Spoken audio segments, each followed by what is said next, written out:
Importance of business communication. अब business communication को तो आप समझते हैं कि बिजनेस में कम्युनिकेट करना, चाहे वो फॉर्मल हो चाहे वो इनफॉर्मल हो, लेकिन हम बिजनेस की बात करते हैं तो एक फॉर्मल वे में जो हमारा बिजनेस में कम्युनिकेशन होगा वो फॉर्मल कम्युनिकेशन ही होता है। तो बिजनेस कम्युनिकेशन के इम्पॉर्टेंस क्या हैं, तो उन इम्पॉर्टेंस को आज हम देखते हैं। So the first point is improves coordination, कि जो बिजनेस कम्युनिकेशन है वो क्या करता है, इम्प्रूव करता है कोऑर्डिनेशन को। अब कोऑर्डिनेशन क्या होता है, कोऑर्डिनेशन का मतलब होता है कि दो या दो से ज़्यादा पर्सन के बीच में जो कनेक्टिविटी बनती है वो हमारा पार्ट ऑफ कोऑर्डिनेशन। एक तरीके से दोनों या वन और सॉरी 2 और more than 2 पर्सन के बीच में एक हेल्पफुल नेचर का होना इज ये पार्ट है हमारा कोऑर्डिनेशन का।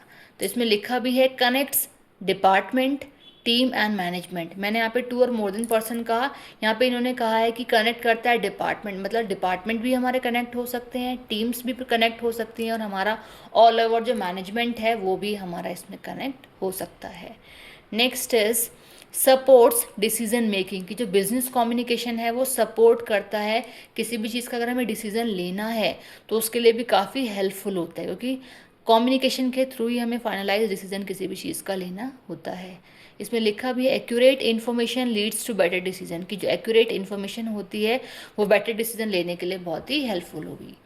नेक्स्ट इज मोटिवेट्स एम्प्लॉयज़, की जो हमारा बिजनेस कम्युनिकेशन है या फिर कम्युनिकेशन के थ्रू हम क्या करेंगे, मोटिवेट कर सकते हैं हमारी कंपनी के एम्प्लॉयज़ को। ठीक है, चाहे वो हमारा पॉजिटिव मोटिवेशन हो चाहे वो हमारा नेगेटिव मोटिवेशन हो। पॉजिटिव मोटिवेशन में हमारा पार्ट आता है कि हम एक तरीके से इंसेंटिव प्रोवाइड कर रहे हैं एम्प्लॉयज़ को।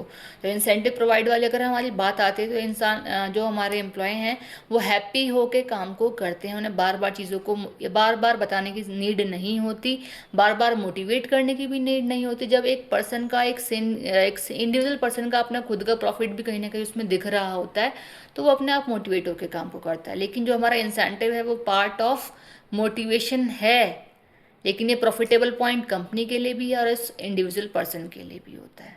ठीक है, तो लिखा है clear goals and feedback improves performance, कि मोटिवेट अगर हमारे एम्प्लॉयज़ रहते हैं तो उससे क्या होता है, जो हमारा कंपनी का जो गोल है वो क्लियर होना चाहिए, एंड फीडबैक जो होगा हमारे एम्प्लॉयज़ की तरफ से वो इम्प्रूव करेगा कंपनी की या फिर एम्प्लॉयज़ की परफॉर्मेंस को। ठीक है, तो इसलिए मोटिवेशन हमारा ज़रूरी है कंपनी में, और वो पॉसिबल है हमारे कम्युनिकेशन के through. Next is helps in problem solving, कि जो हमारा बिजनेस कम्युनिकेशन है वो हेल्प करता है प्रॉब्लम्स को सॉल्व करने में। अब देखिए, प्रॉब्लम्स का जनरेट होना it's a very common thing. Companies में प्रॉब्लम्स क्रिएट होती रहती हैं, ये नहीं कि हमेशा सेम प्रॉब्लम ही क्रिएट होगी। प्रॉब्लम्स आती हैं बट ऑलवेज डिफ़र, हमेशा डिफरेंट होती हैं वो प्रॉब्लम्स। तो उन प्रॉब्लम्स को सॉल्व करने के लिए भी हमारा कम्युनिकेशन इम्पॉर्टेंट है, बिकॉज ऑफ कि with the help of communication हम जो डिस्कशन के थ्रू या मतलब जो चीज़ें हमारे सामने फेस हो रही हैं उनको आपस में डिस्कस करते हैं।